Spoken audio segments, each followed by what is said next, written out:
Pamilya na raw mismo ng mga nawawalang sabungero ang nagpapabayad para iatras ang kanilang asunto laban sa itinuturong mastermind na si Charlie Atong Ang.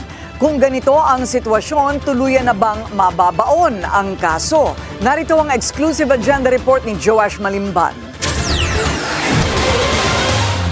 Aabot umano sa 30 million pesos ang unang alok ng isa sa pamilya ng missing sabungeros sa kampo ni na bilyonaryo gambling boss at alleged missing sabungeros mastermind, Charlie Atong Ang. Yan ang inilahad ni Jaja Pilarta, isa sa pamilya ng mga biktima na kabilang sa grupo na hindi umano nagpapaareglo. Ang 30 million pesos daw na ito kapalit ng pag-urong ng kanyang reklamo laban sa mga akusado.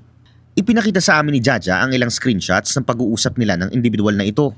Mismong isa rin daw sa pamilya ng missing sabungeros ng kabilang grupo ang tila nagiging middleman pagdating sa mga negosasyon. Ang umano'y nanliligaw sa mga pamilya ng missing sabungeros na makipag-areglo.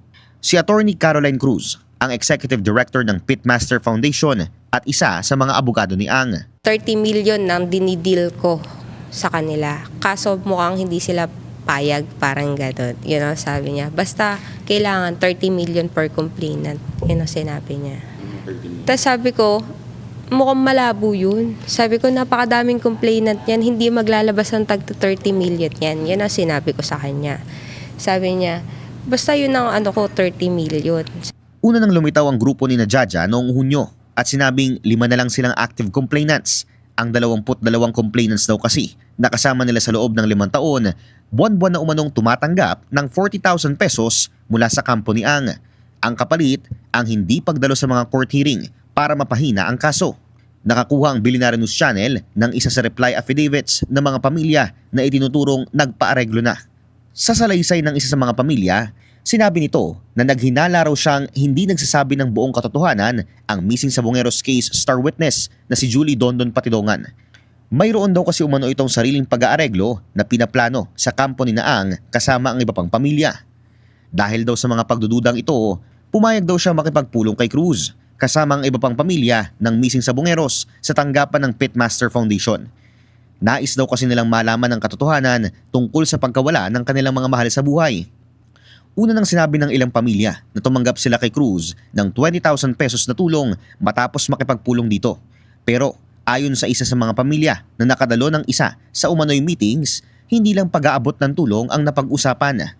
Nung makaharap na po namin kasi si Attorney Caroline, una nagkikwento muna siya tungkol doon sa pagkasangkot niya na bakit daw kinasuhan namin siya na number 3 pa raw siya. Nung kalahatian na, yun na, napapag-usapan na ng mga pamilya, si Attorney Caroline kasali na tungkol na doon sa magiging sistema ng usaping areglohan. Magkano po yung sinabi nila?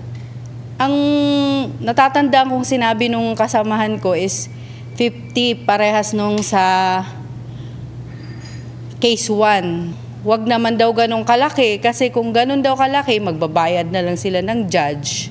Kasalukuyang nasa ilalim ng preliminary investigation ang nakasampang obstruction of justice complaint laban kina Cruz at ilang pamilya ng missing sabungeros na pinili na umanong makipag-areglo. Nananatiling bukas ang BNC sa panig ng iba pang sangkot sa issue. Para sa agenda, Joash Malimban, Billionaire News Channel.